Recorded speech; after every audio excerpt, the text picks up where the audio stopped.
In December 2019, the UK Conservatives obtained a gigantic win in the UK general elections. As Boris Johnson is now to the Scottish independence movement, so too in 2019 did the Conservatives have an ally, albeit unwillingly, through Jeremy Corbyn and the Momentum movement.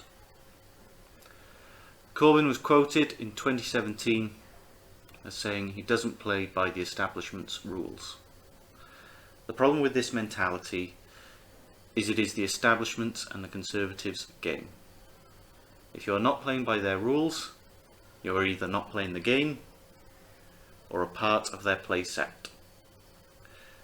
And this is ultimately how the Conservatives obtain their massive majority. Now openly talking about cultures within their own land as foreign, admittant lawbreakers, and massive tax wasters.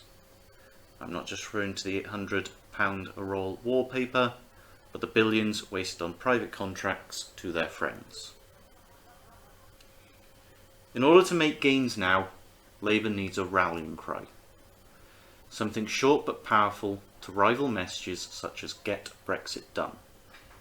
Something simple and clear that can resonate with the general public.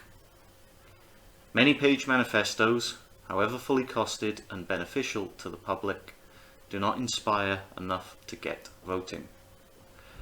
Representatives are there to read through all that information. Unless Labour want to scrap themselves and go with direct democracy instead, they must learn that lesson. It is an unfortunate truth, but a truth nonetheless, that the voting public exist on slogans. In December 2020, a report was published on the challenge still facing Labour. In summary, the maths is against Labour so much because they lost so badly in 2019 that it is basically impossible for Labour to win in the next general election short of a miracle. However, this does not mean Labour has to lose. What we're going to look at today is what might have happened had the progressive UK parties adopted a policy-centred approach rather than a personality-centred approach. What if, in 2019, Corbyn, Momentum, Jo Swinson and her Liberal Democrats, and everyone else prioritised ending homelessness, a real living wage and a green economy, forming an alliance against the Tories? For this, I'm going to use the 2019 general election data for England. I'm going to be leaving off Wales and Scotland for this, due to the Nationalist Party factor, as well as Northern Ireland, as they have a totally different set of parties. In 2019, the Conservative Party won 345 seats in England. This alone gives them an absolute majority. Here you can see the vote share in England versus the seats won. Again, this is the Conservatives' gain. The first past the post system enabled the Tories to gain 65% of the power with only 47% of the vote. I'll leave a link here so you can watch my first video where I go into greater depth about first past the post. There were many seats where the Conservatives did not need to demolish the rival parties, but rather just get one more vote than the next highest. I'm now going to bring in the seats from the other countries of the UK, excluding the seats won by Sinn Féin, as they do not take their seats in Parliament and so reduce the number needed for an effective majority. Prior to that general election, the government was stuck between a rock and a hard place, between the progressive parties and the ERG and DUP. Now Johnson's Conservatives can afford rebellions in the party, because they've got those extra seats. In order to work out the effect of a progressive alliance, we have this setup. Looking just at Conservative won seats, we have the second placed party here. Predominantly Labour, but a noticeable amount of Liberal Democrat candidates as well. The goal to stop the Conservatives would be to get one more vote than the Tories in as many seats as possible. Playing with the data then, our what if scenario. What if Labour negotiated with the Green Party to stand down in one seat? And with that, will the Green Party help Labour gain that over the Conservatives? And what if the Green Party then said yes and convinced 20% of their voters in that one seat to support Labour? There would now be one less Tory MP to support Johnson and one more Labour MP to work against him. Due to the nature of parliamentary democracy, each MP lost is actually a difference of 2, because you also get 1 voting against.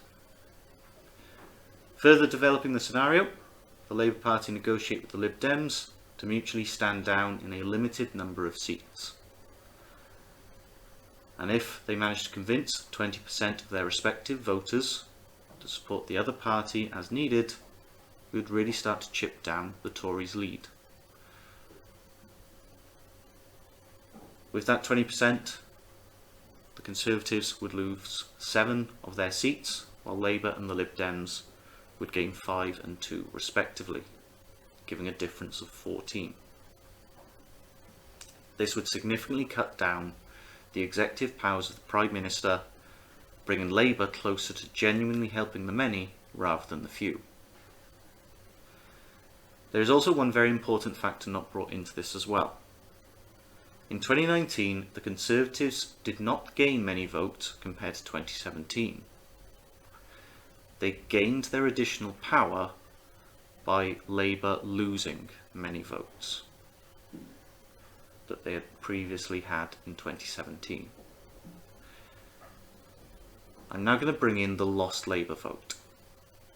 Difference between what Labour won in 2019 versus 2017. What if, in forming an alliance with the Liberal Democrats, Corbyn's Labour in exchange offered proportional representation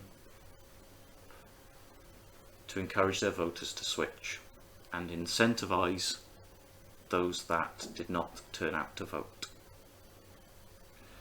So if in a very limited number of seats, 60% of the Green voters, the Lib Dem voters and the Labour voters voted tactically to support the second biggest party, and 60% of Labour voters in some of those constituencies who stayed home thought, well, I may not like Corbyn, but I absolutely support an electoral system that will get my voice heard in every future general election, the Tories would end up losing their majority and actually be in a worse position than they were in 2017.